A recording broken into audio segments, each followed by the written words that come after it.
Bismillahirrahmanirrahim. Assalamualaikum warahmatullahi wabarakatuh. Alhamdulillahi rabbil alamin. Wal aqibatu lil muttaqin. Wala udwana illa 'alal zalimin. Asyhadu an la ilaha illallah wahdahu la syarikalah. Wa asyhadu anna Muhammadan abduhu wa rasuluhu la nabiyya ba'dah. Allahumma salli wa sallim ala Sayyidina Muhammadin wa ala alihi wa ashabihi wa qarabatihi ajma'in wa ba'du. Bapak-bapak, ibu-ibu, saudara-saudara kalian yang dirahmati Allah Subhanahu wa taala. Seyogyanya yang menyampaikan materi pada kali ini adalah Ustadz Roni. Namun beliau sampai saat ini belum hadir. Ya, semoga sih hadir gitu. Tapi kayaknya nggak mungkin. Baik bapak-bapak sekalian, sebagai pengganti, nama juga pengganti beda ya. Namanya pengganti itu beda sama yang aslinya.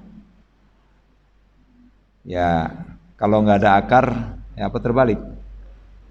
Nggak ada batang, akar pun jadi gitu. Baik bapak-bapak sekalian. Ada satu ayat yang disebutkan di dalam surat Al-Baqarah yang merupakan satu tanda atau satu yang menunjukkan indikasi bahwa orang-orang itu dianggap sebagai orang-orang yang melakukan suatu kebajikan. Ini di surat Al-Baqarah ayat 177. Memang banyak sekali ayat-ayat yang menjelaskan tentang ciri-ciri orang yang bertakwa. Namun di samping itu, selain bertakwa, dia disebutkan sebagai orang apa? Misalnya sebagai pribadi yang bertakwa, yang kemudian orang-orang yang sangat baik atau orang yang sangat membenarkan.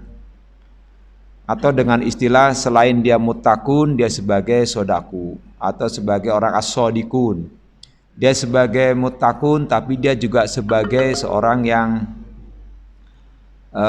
misalnya solehun. Dia seorang muttaqun tapi dia juga sebagai pribadi yang muhsinun. Jadi itu selalu disandingkan antara pribadi yang bertakwa dengan istilah-istilah lain yang menunjukkan bahwa orang yang berpribadi ketakwaan itu juga memiliki sifat yang misalnya suka membenarkan, ya, sodaku. Orang yang bertakwa juga disebut juga sebagai as-solihun, orang-orang yang soleh. Orang yang bertakwa juga disebutkan sebagai misalnya surat Al-Abidun, orang yang beribadah. Orang-orang yang selalu mengabdi.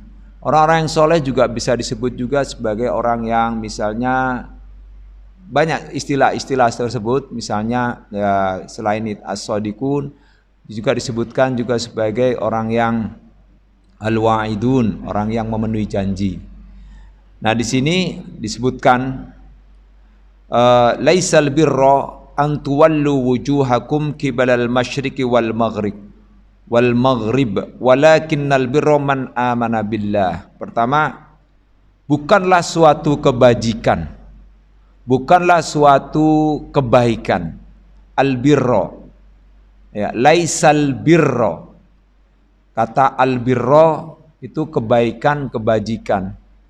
Ada kata yang senada dengan al-birro, al-khairo, itu juga baik. Ada juga kata yang senada dengan itu, at-thayyib, itu juga baik. Ada juga kata yang senada dengan ini, misalnya hasan, al-ihsan, itu juga baik, yang terbaik. Nah, ini al-birro. Al-birro ini biasanya berkaitan dengan suatu pengabdian, ya, pengabdian, ya, kepada sesuatu hal, gitu ya. Pengabdian di sini dalam arti pengabdian kepada Allah Subhanahu wa taala. Ya, laisal birro. Ya, birro. Makna birro juga bisa juga banyak hal, ya, banyak arti makna birro, ya. Tapi di sini diartikan birro itu artinya baik. Ya. Ada juga kata misalnya al-barra fil barri wal bahri. Ya, ada juga tapi bentuknya beda. Ya, harokatnya fathah. Berbeda fathah saja, albirru misalnya dengan albarru itu sudah berbeda. Tapi kadang kata albarru pun juga bisa dimaknai dengan kebaikan. Tapi kalau albarru itu bisa juga dimaknai dengan daratan misalnya. Ya, albarru. Ya. Dhaharal fasadu fil barri wal bahri bima kasabat aydin nas liyudhiqahum ba'dal ladzi amilu la'allahum yarji'un. Dhaharal fasadu fil barri, telah tampak dhahara, ya, dhahar, zihar, jelas, tampak al fasadu, kerusakan, fil barri, di daratan. Nah, di daratan, ya, wal bahri, ya, di lautan. Nah, tidak menyebutkan misalnya di bumi, tapi Allah menyebutkan secara khusus memang perbuatan yang dilakukan oleh manusia, ya, karena di bumi itu juga tidak melulu isinya daratan, tapi juga isinya juga lautan, bahkan lebih banyak airnya atau lautannya. Tapi Allah mengatakan dhaharal fasadu fil barri wal bahri. Allah menyebutkan al-barri, daratan. Daratan dulu baru lautan. Karena lebih banyak manusia tinggal di daratan, ya, daripada di lautan. Nah, di situ maknanya sudah berbeda, itu daratan. Al-barru. Nah, tapi di sini al-birru, laisal birra. Ya. Ya. Bukanlah suatu kebaikan, bukanlah suatu kebajikan. Ya. Al-birru antuwallu wujuhakum kibalal masyriq, bahwa kalian menghadapkan, antuwallu bisa juga memalingkan, mengarahkan, wujuhakum, wajah-wajah kalian. Nah, makna wajah saja terkadang dimaknai bukan makna letterlek, wajah dalam arti muka. Boleh jadi bisa juga misalnya al-wajhu itu berarti misalnya menghadapkan jiwa dan raganya. Nah, maka terkait dengan albirru, kebajikan di sini adalah pengabdian diri, ya, menghambakan dirinya, menghadapkan, ya, jiwa dan raganya hanya untuk Allah Subhanahu wa taala. Nah, boleh jadi ada sekelompok manusia, ada sekelompok orang yang mengabdikan dirinya, ya, bahkan menyatakan dengan mungkin dengan seolah semacam janji, ya, atau semacam baiat lah gitu, bahwa menghadapkan jiwa dan raganya tidak untuk Allah. Banyak hal, ya, tidak untuk Allah. Boleh jadi, ya, dia mengarahkan misalnya mengabdi untuk seorang sosok makhluk Allah. Boleh jadi itu kelompok, misalnya suatu kelompok tertentu atau golongan, ya, bisa saja terjadi dia betul-betul menghabiskan jiwa dan raganya, mengeluarkan, ya, peluh keringatnya dan juga pikirannya semuanya, dan juga semua anggota tubuhnya, perbuatannya hanya untuk mengabdi pada suatu golongan, kelompok. Bahkan boleh jadi ada sekelompok orang yang pengabdiannya itu sampai-sampai menghilangkan pengabdiannya kepada Allah Subhanahu wa taala.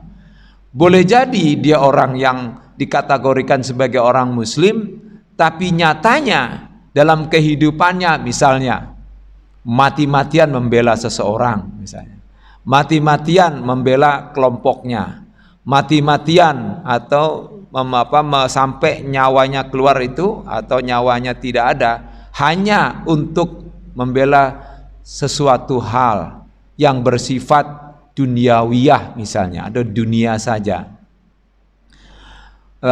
Laisal birra an tuwallu wujuhakum. Wujuh di sini banyak maknanya dari kata wajhun. Wajhun itu wajah. Wajah itu muka, ya kan? Di sini bentuknya bentuk jamak dari kata wujuh, jamak dari kata wajhun, maksudnya jadi wujuh, ya, wujuh itu artinya wajah kalian. Jadi yang dijadikan mukhatab atau diajak bicara ini adalah bukan satu orang saja, tapi lebih dari dua orang. Karena kalau dalam bahasa Arab itu jumlah itu ada tiga. Ada makna mufrad tunggal, ada makna musanna dual, ada makna plural yaitu jamak atau lebih dari dua. Nah, kalau dua itu masih belum dikatakan jamak, sekalipun walaupun dalam pelaksanaan sholat misalnya berdua juga itu sudah dianggap jamak juga. Tapi ada penyebutan secara khusus biasanya musanna berdua. Nah, ada makna dua. Ya, itu hanya ada di bahasa Arab ya. Kalau di kata-kata yang lain, di bahasa-bahasa yang lain cuma satu, terus kemudian dua itu sudah jamak. Di dalam bahasa Arab tidak, ya ada makna mufrad, ya ada makna tunggal, dual, plural. Ya, jadi ada makna satu, dua dan lebih dari tiga. Wujuhakum wajah-wajahkan qibalal masyriq. Qibalal ini juga jamak dari kata kiblat. Kiblat kibalun. Jadi arah, mengarahkan, memalingkan wajah-wajah ke arah al-masyriq timur. Ya. Qibal al-masyriqi wal maghrib. Bukanlah suatu pengabdian, bukanlah suatu kebajikan kamu mengarahkan wajah kamu, wajah kalian ke arah timur. Ya, masyriq.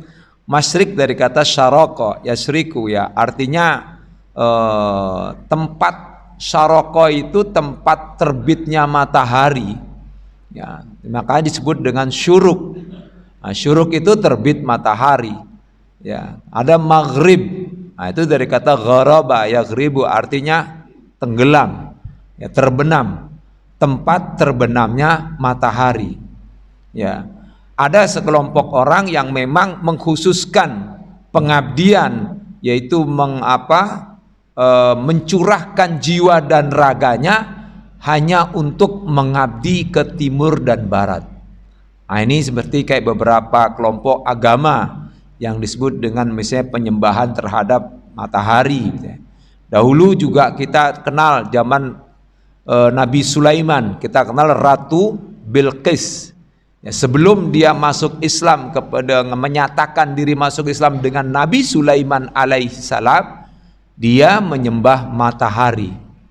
Dan kita juga tahu misalnya di kerajaan-kerajaan di Mesir, Fir'aun itu juga memuliakan matahari.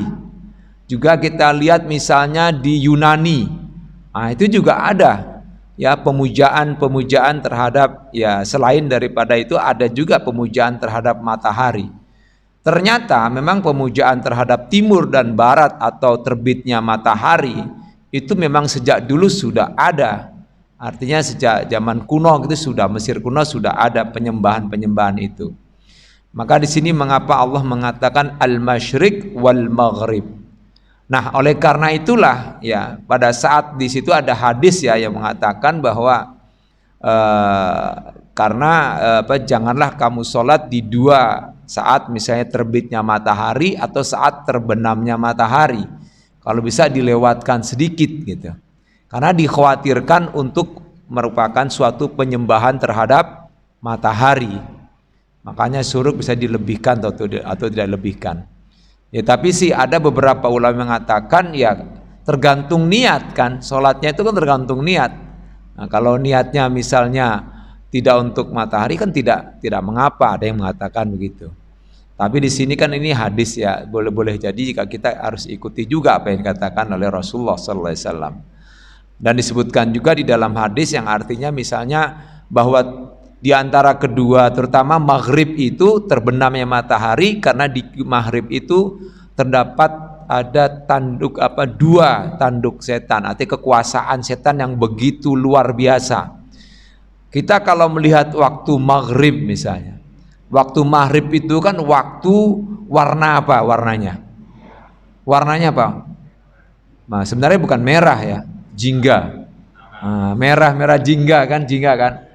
Nah, itu kan Kalau dalam apa itu klub sepak bola itu ada Mister United itu kan apa itu? Setan merah kan ya. Nah, itu warnanya kan jingga itu kan. Nah, merah-merah jingga gitu. Nah, itu kenapa gambarnya juga setan juga kan? Kalau saya lihat itu. Ya, itu gambar setan karena memang jangan-jangan dia juga dengar juga apa yang dia dalam hadis ini. Ya. Karena memang pada saat itu kalau dilihat dari topografi ya, ilmu tentang pewarnaan itu, saat maghrib itu adalah saat di mana setan itu sangat kuat gitu. Ya sesungguhnya ya setan itu luar biasa kuatnya begitu. Kalau dipikir-pikir, nah ini juga sama juga sebenarnya setan itu ya. Nah setan itu kan sebenarnya punya anak buah ya. Ada anak buahnya dari bangsa jin, ada anak buahnya dari bangsa manusia, kita ini diantaranya. Nah, kadang saya juga berpikir, mengapa di bulan Ramadan itu kan bulan yang panas ya, Ramadan, pembakaran, bakar gitu. Nah kita kan ditempa ya, 1 bulan itu ditempa betul kan? Bisa 29 hari, bisa 30 hari. Tapi mengapa di bulan Ramadan ada juga pembunuhan? Tapi mengapa di bulan Ramadan ada juga yang melakukan perbuatan zina? Tapi mengapa di bulan Ramadan ya ada banyak tawuran, bahkan pembunuhan? Di bulan Ramadan pulang dari sholat subuh, habis misalnya sholat subuh berjamaah, tawuran dengan kain misalnya, anak-anak remaja, bahkan kainnya itu diisi dengan senjata. Wah itu ada terjadi itu, ya kan? Ya. Nah, ini ada juga yang memaknai begini, bahwa kita kan disebutkan di dalam hadis ya bahwa di bulan Ramadan tuh ghuliqatis syayatin, setan diikat. Berarti kalau setan diikat kan nggak bisa ganggu, bener? Nggak bisa goda kan? Bener kan? Berarti setan lagi nyantai, lagi nggak goda, ya. Ya tidak menggoda, setan lagi mungkin jangan-jangan pada saat itu setan lagi ngopi. Ya mungkin ya, setan lagi ngopi, lagi nyantai. Karena mengapa? Karena sesungguhnya setan itu sudah mentraining. Kalau kita di training cuma sebulan, ya, tapi setan mentrainingnya 11 bulan. Bayangkan, setan mentrainingnya 11 bulan, kita di training oleh setan 11 bulan. Maka wajar pada saat bulan Ramadan itu muncul, ya kan kita ya diantaranya anak buahnya setan itu adalah manusia. Maka bagi saya, sekarang saya lagi santai nih, sekarang saya lagi ngopi nih, biarin aja, manusia kan anak buah saya, ntar juga saya sudah training kok 11 bulan, pasti muncul juga di bulan Ramadan, pembunuhan lah, itu kan artinya gitu. Jadi boleh jadi dalam hadis itu ada sahih, setan diikat, semua diikat. Karena apa? Karena setan itu sudah mentraining 11 bulan. Ya. Kita kan kadang-kadang serius sekali di bulan Ramadan. Kita intens sekali dalam beribadah di bulan Ramadan. Tapi begitu keluar dari bulan Ramadan, mulai berkurang sedikit-sedikit. Mulai berkurang bersedikit-sedikit. Ya kan? Nanti muncul lagi Ramadan, training lagi. Ini menurut ada sebagian pendapat seperti itu. Jadi, waduh, gak berhasil dong kalau gitu. Nah, oleh karena itu orang yang berhasil di bulan Ramadan sungguh luar biasa. Dia bisa mengalahkan trainingnya setan 11 bulan itu. Itu luar biasa. Makanya wajar kalau di dalam buku karangan buku Nakoi itu dikatakan the 7 awareness gitu ya, 7 kesadaran gitu ya. Di antaranya bahwa manusia di atas rata-rata adalah orang-orang yang berhasil di bulan Ramadan menjadi pribadi yang takwa. Itu luar biasa. Dengan intensnya dia beribadah, kemudian dia di luar bulan Ramadan dia maintenance, dia pelihara ibadah-ibadah itu, dia pelihara kebiasaan-kebiasaan itu, dia pelihara latihan-latihan di 1 bulan itu, di bulan lainnya. Itu luar biasa. Sehingga disebutkan sebagai manusia di atas rata-rata. Nah, ibadahnya sebagai pribadi yang bertakwa, sekaligus dia sebagai pribadi yang muhsinun, orang-orang yang ihsan. Ihsan itu ya pribadi yang betul-betul ya anta'budallaha ka'annaka tarahu wa illam takun tarahu fa innahu yaraka. Engkau beribadah seolah-olah engkau melihat Allah. Tapi kan kita tidak mampu melihat Allah secara kasat mata. Nah, oleh karena itu kita harus yakinkan bahwa Allah pasti melihat apa yang kita lakukan. Pasti Allah melihat ibadah kita. Nah, oleh karena itulah orang-orang yang bertakwa sering juga disebut sebagai al-muhsinun. Ya, makanya ada istilah al-muhsinun juga, orang-orang yang mempunyai pribadi yang ihsan.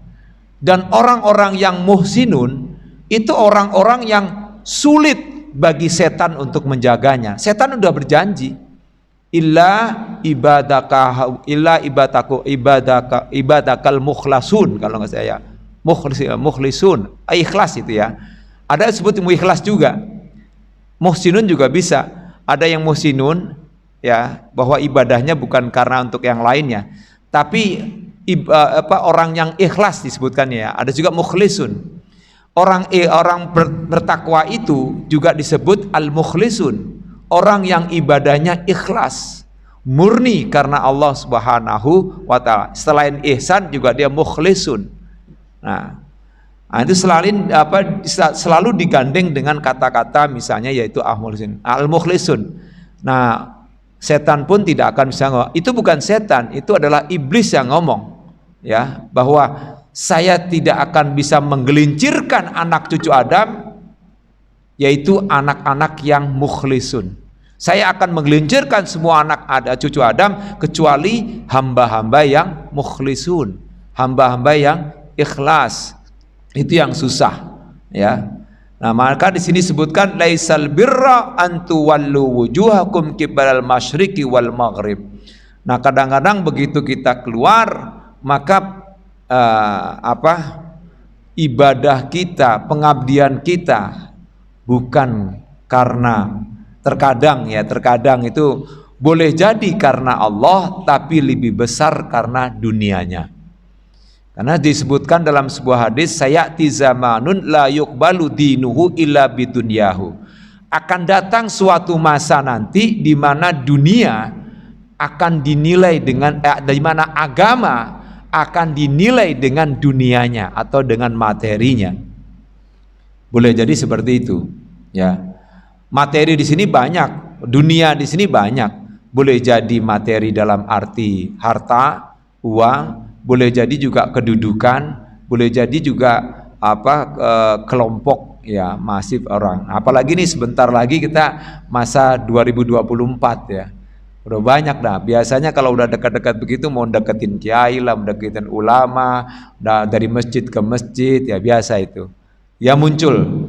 Maka di situ bisa boleh jadi bukan karena Allah, tapi di masyriq wal maghrib. Jangan sampai seperti itu. Walakinnal birra, akan tetapi kebajikan itu man amana billah. Yang pertama, orang yang betul-betul dianggap sebagai melakukan suatu kebajikan dan berhasil di bulan Ramadan misalnya, ya, dalam training bulan Ramadan, yaitu yang pertama orang yang beriman kepada Allah. Beriman kepada Allah bukan hanya sekedar percaya. Beriman kepada Allah bukan hanya sekedar menyebutkan bahwa Tuhan saya hanya Allah. Beriman kepada Allah bukan hanya sekedar membenarkan saja, tapi beriman kepada Allah yaitu apa? Percaya dengan penuh keyakinan serta dengan merealisasikan dengan seluruh anggota tubuhnya hanya kepada Allah, yaitu sebagai Tuhan kita. Percaya dengan penuh keyakinan. Boleh jadi orang mengatakan saya percaya Tuhan saya Allah, tapi sholat tidak. Ya, misalnya sholat masih bolong-bolong. Boleh jadi dia percaya dengan adanya Allah, puasa di ujungnya doang, di depan doang, di akhirnya sudah banyak yang kemudian buka. Ya, kita lihat banyak seperti itu. Nah, di sini maka komitmen pertama bagi orang pribadi yang melakukan suatu kebajikan, yaitu ciri-cirinya atau yang pertama, man amana billah. Maka wajar kalau di surat Al-Baqarah ayat 183 mukhatab atau yang diajak bicara, ya ayyuhalladzina amanu, wahai orang-orang yang beriman. Amanu di sini dalam bentuk, kalau bahasa Arabku, al-fi'lul mudhari, al-fi'lul madi, fi'lun madi. Ya, artinya kata kerja lampau.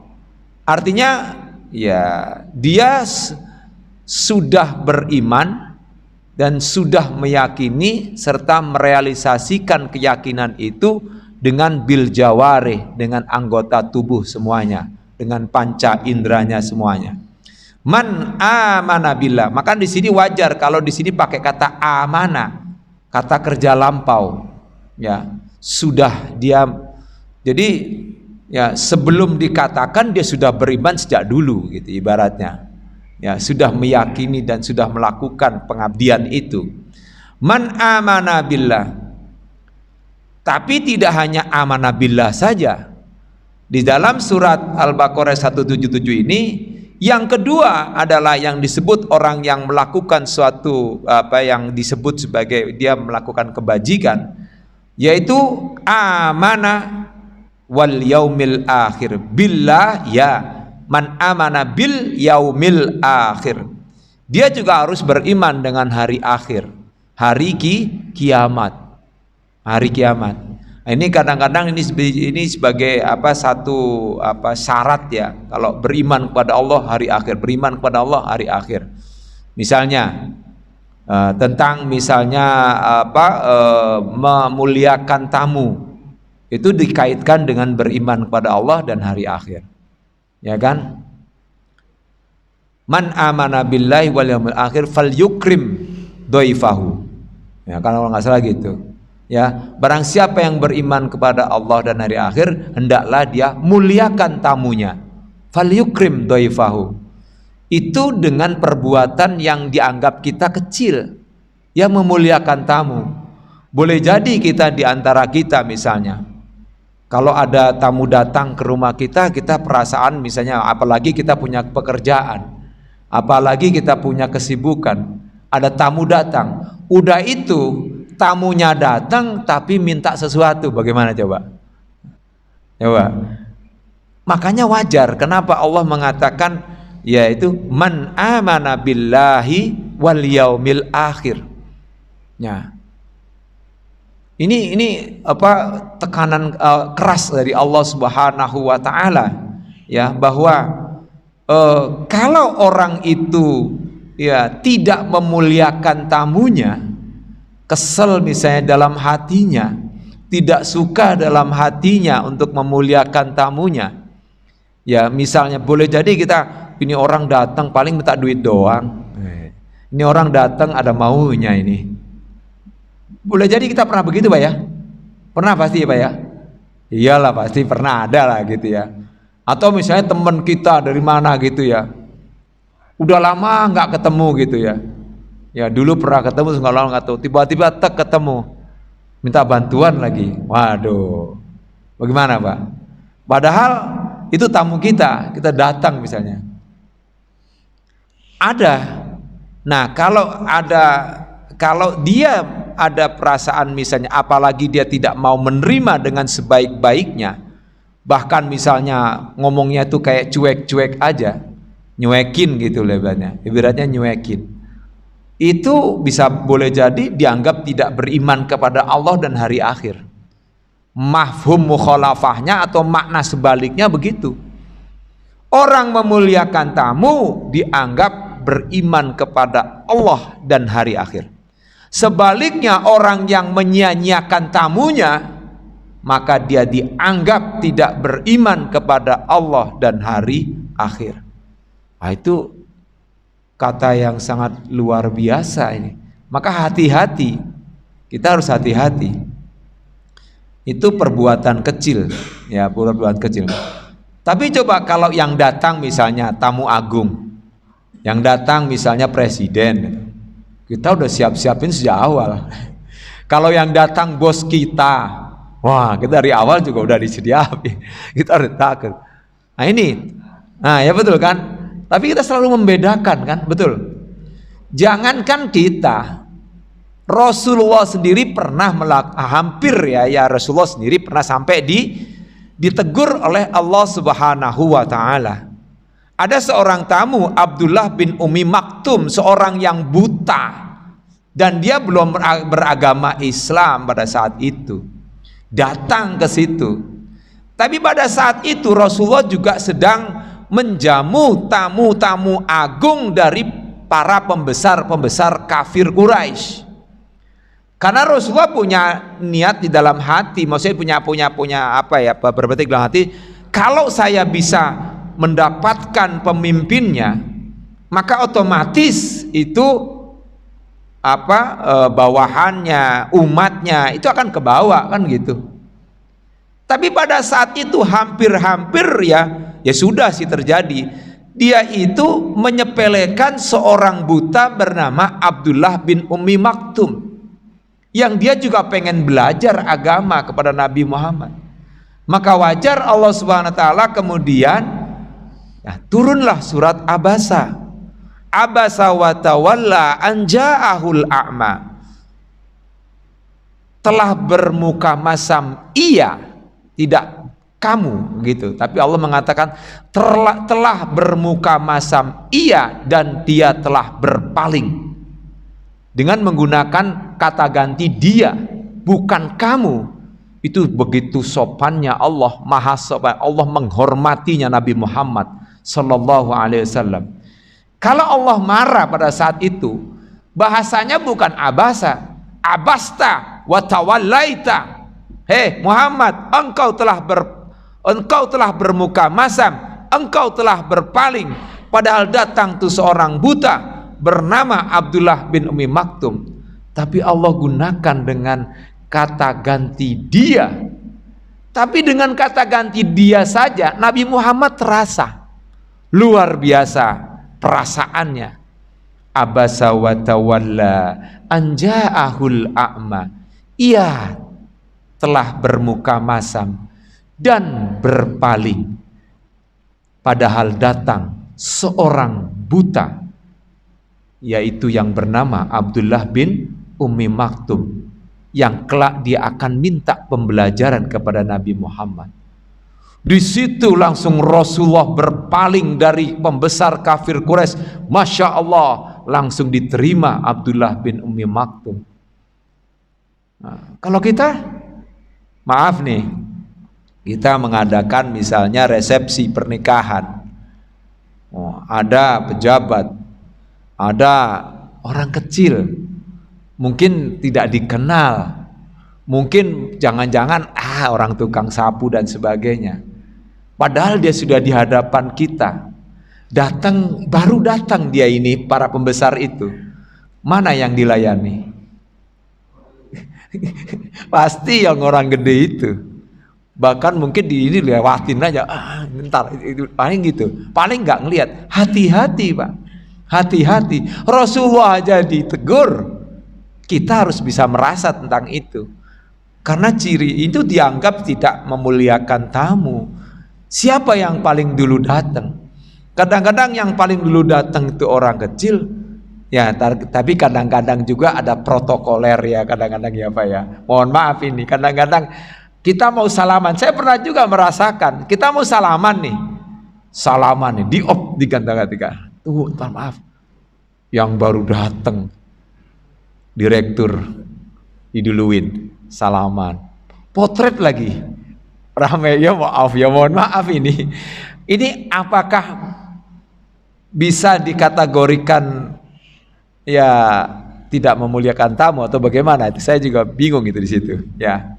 Harusnya yang paling duluan, sekalipun dia siapa kedudukannya, ya kan?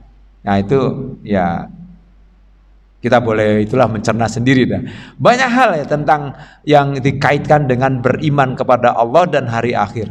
Tentang memuliakan tetangga juga sama. Tentang berkata baik juga sama. Ya, falyakul khairan aw liyasmut. Maka berkatalah baik, atau kalau enggak diem aja udah.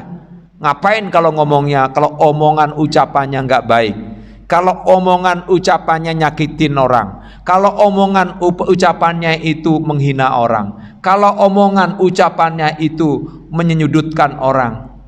Di situ juga dikatakan, man amana billahi wal yaumil akhir falyakul khairan aw liyasmut. Barang siapa yang beriman kepada Allah dan hari akhir, hendaklah dia berkata baik. Atau kalau nggak bisa berkata baik, diam aja lah. Coba bayangkan, itu kecil Pak, tapi itu dianggap oleh Allah Subhanahu wa Ta'ala sesuatu yang besar. Karena apa? Karena dikaitkan dengan beriman kepada Allah dan hari akhir. Ada banyak perbuatan kita yang dianggap kecil di hadapan kita, tapi itu besar di hadapan Allah. Ada lagi misalnya, pipis tidak istinja, atau istinjaknya sembarangan, atau misalnya pipisnya, ya mohon maaf, kalau ibu-ibu mungkin jarang ya yang pipis di luar gitu ya, maksudnya di ini jarang ya. Tapi kalau bapak-bapak itu, masya Allah, bapak di mana ya, itu di bawah kolong jembatan, flyover, itu sampai misalnya mohon maaf, itu pagar besi aja itu sampai kuning, sampai karatan, sampai hancur gitu ya. Tapi bau pesing luar biasa.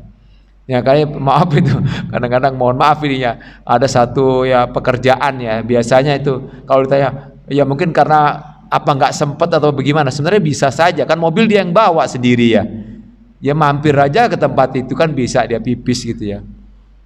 Kadang-kadang sembarangan. Ya Bapak mohon maaf kalau Bapak itu jalan di bawah flyover Ciputat, di bawah itu Pak, coba lah Bapak jalan set, baunya luar biasa ya. Nah, itu kan menunjukkan betapa, padahal itu kecil ya, kayaknya sungguh cuek ini, karena ini terpaksa, kalau nggak ditahan nanti ya memang bahaya juga ya. Nah itu, tapi hal yang kecil menurut kita ya, dalam hal pipis misalnya, tapi itu di hadapan Allah disandingkan dengan orang yang berbuat dosa, yaitu mengadu domba atau ya menyebar fitnah lah ibaratnya. Coba itu kan ya, bandingannya kan jauh ibaratnya menurut pandangan kita, tapi di pandangan Allah Subhanahu wa Ta'ala itu besar. Bahkan dia bisa disiksa di alam kuburnya hanya gara-gara persoalan istinja kurang bersih, atau istinja sembarangan, atau pipisnya sembarangan misalnya. Itu juga sama. Itu juga sebagai suatu kebajikan. Kadang-kadang kita melihatnya hanya kebajikan itu ya sholat kita, hanya ya yang 5 saja. Padahal di luar itu harusnya juga kita perhatikan. Kayaknya ini udah cukup kali Pak ya.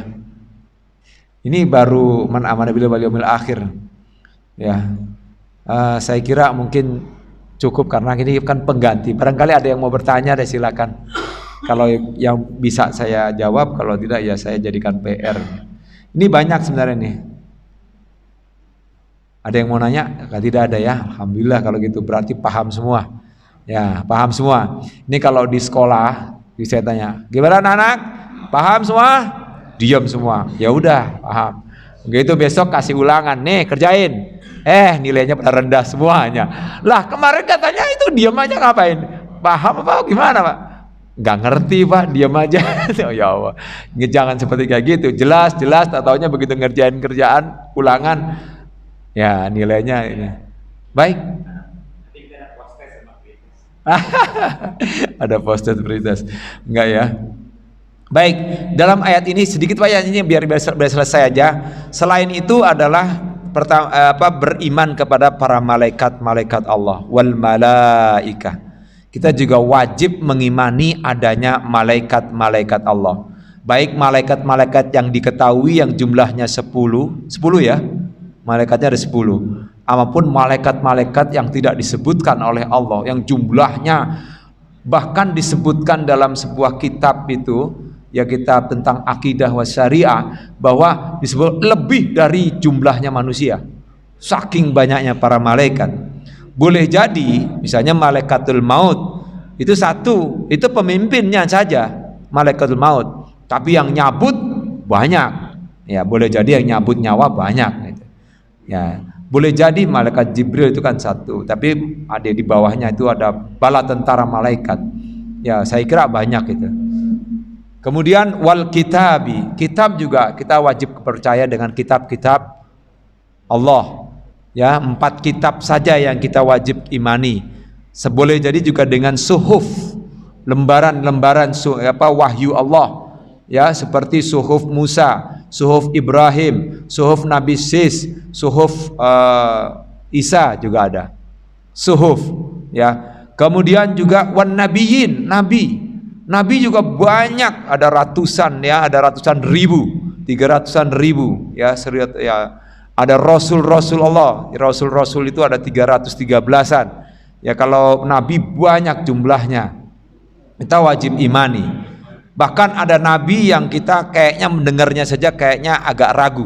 Maksudnya bukan ragu, kayaknya kayak nabi gitu. Misalnya Nabi Daniel, kita harus percaya ada Nabi Daniel, ya. Ada Nabi Sis, ada Nabi Samuel, kita nyebutnya Samuel. Ada nabi itu, ada Nabi ya Hizkil juga, ada juga nabi-nabi ya yang kayak itu kita juga harus percaya ya. Samuel terus ada Nabi Daniel ya, kita harus juga percaya para nabi itu, percaya bahwa Allah telah menurunkan para nabinya dan juga para rasulnya. Nah, di sini kemudian berkaitan dengan pengelolaan harta. Wa atal mala ala hubbihi dzawil qurba, dan memberikan ya hartanya, ya hartanya yang dicintainya, ala hubbihi, hartanya yang dicintainya. Harta pasti kita cintai banget ya. Kalau harta sudah sampai di tangan ya, itu segera kalau bisa ya, jangan lupa ada hak-hak orang lain. Di sini sebutkan wa atal mala ala hubbi, dan berikan sebagian harta. Di sini mal di sini tidak menunjukkan banyak, tunggal, mal. Jamaknya amwal. Berarti mulai dari sedikit. Artinya apa? Kita miliki harta sedikit maupun banyak, jangan lupa berikan sebagian harta kita kepada orang yang berhak. Nah, di sini disebutkan, dan itu harta yang kita sangat cintai. Bagaimana tanda-tandanya bahwa harta itu dicintai? Kalau kita mau diberikan, itu ada rasa sayang gitu, rasa ya Allah kayaknya berat gitu. Nah, itu berarti itu benar-benar kita cinta dengan harta itu. Kalau kita bisa memberikan harta yang kita cinta, itu merupakan suatu kebajikan yang sangat luar biasa. Ya. Berarti melebihi dari apa yang kita cintai. Dan kepada siapa? Nah, di sini ini tidak menyebutkan orang miskin dulu. Zawil kurba, karib kerabat kita, keluarga kita, saudara-saudara kita yang lemah, saudara-saudara kita yang miskin. Itu zawil kurba. Kalau kurba itu ada 2 makna. Bisa makna kerabat dalam arti keturunan, ya, turunan kita. Kerabat juga di sini bisa berarti juga kerabat dalam arti tetangga dekat dan tetangga jauh, itu kerabat juga. Qarib yang dekat, qarib. Ya, tetangga itu kan boleh jadi ada 3 ya. Satu, pertama dia bisa menjadi seorang tetangga, dia juga orang yang dia tetangga kita, dia saudara kita, dia juga tetangga kita, dan dia juga orang beriman. Nah, bisa 3. Itu haknya ada 3 itu. Tapi ada boleh jadi dia itu cuma misalnya dia bukan kerabat kita dalam arti keturunan, tapi dia tetangga kita dan dia orang muslim ya. Nah, itu ada 2 kewajiban ya.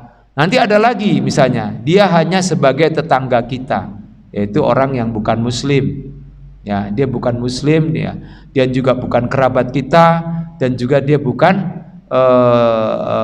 orang muslim dan bukan kerabat kita. Nah, itu juga punya hak. Ya, itu juga punya hak. Karena disebutkan kan fal yukrim jarahu, hendaklah muliakan tetangganya.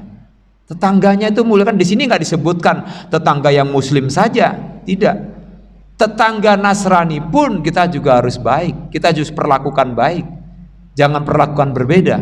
Kalau dia punya hak misalnya, ya hak-hak tertentu, ya tentang terkait dengan masalah sosial, terkait dengan tetangga itu harus diperhatikan.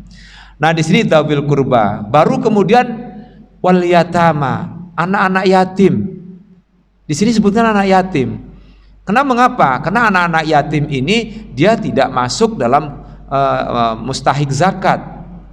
Dia tidak masuk dalam mustahik zakat. Maka anak-anak yatim itu ya perlu kita cari rumahnya, kita perlu cari sehari-harinya dia makan, pakaiannya, semuanya. Kalau di sini kita bisa lihat banyak banget anak-anak yatim di sini. Itu harusnya kita perhatikan. Harusnya dari ya masjid saya kira sudah ada di Masjid Jabal Ar-Rahmah sudah melakukan itu. Ya, tapi kalau bisa jangan setiap setahun sekali. Itu mungkin setiap waktu kita boleh buka yayasan yatim piatu misalnya. Di sini kita belum ada. Boleh juga ini belum ada ini. Yayasan yatim piatu berapa banyak? Mohon maaf ya, di sini juga ada anak yatim juga anak piatu. Ya, yang sampai sekarang juga saya pernah dulu ngelihat itu 3 anak itu ya, entah kemana itu sekarang anak itu pergi kemana itu ya, mungkin udah bekerja kali, sebagian ada yang mengatakan gitu. Nah itu juga harus diperhatikan. Baru kemudian wal masakin, orang miskin, wabnas sabil, ibnu sabil, orang yang menuntut ilmu, kehabisan ilmu, orang yang dalam perjalanan baik, wasailin, orang yang minta-minta, orang yang minta-minta juga kita masukkan per ini, wafir riqab. Oh iya, ini soalnya banyak. Oke dah. Emang kalau nggak dihentiin, emang terus-terus saya Pak. Ya. Ya baik, terima kasih. Oh lebih ya Pak ya. Mohon maaf Pak. Ya, namanya juga pengganti Pak. Biasanya jadinya mohon maaf jadi lebih lama. Baik, terima kasih. Kurang lebihnya mohon maaf. Barangkali ada yang mau bertanya Pak. Kalau bertanya silakan. Udah habis katanya. Dari anak. Terima kasih. Saya mohon maaf jika ada kata yang salah, itu datangnya dari diri saya yang dhaif ini, dan kalau yang benar datangnya dari Allah Subhanahu wa taala. Marilah kita tutup kajian kita pada pagi hari ini dengan sama-sama kita membaca hamdalah. Alhamdulillahirabbil alamin. Subhanakallahumma wa bihamdika asyhadu an la ilaha illa anta astaghfiruka wa atubu ilaik.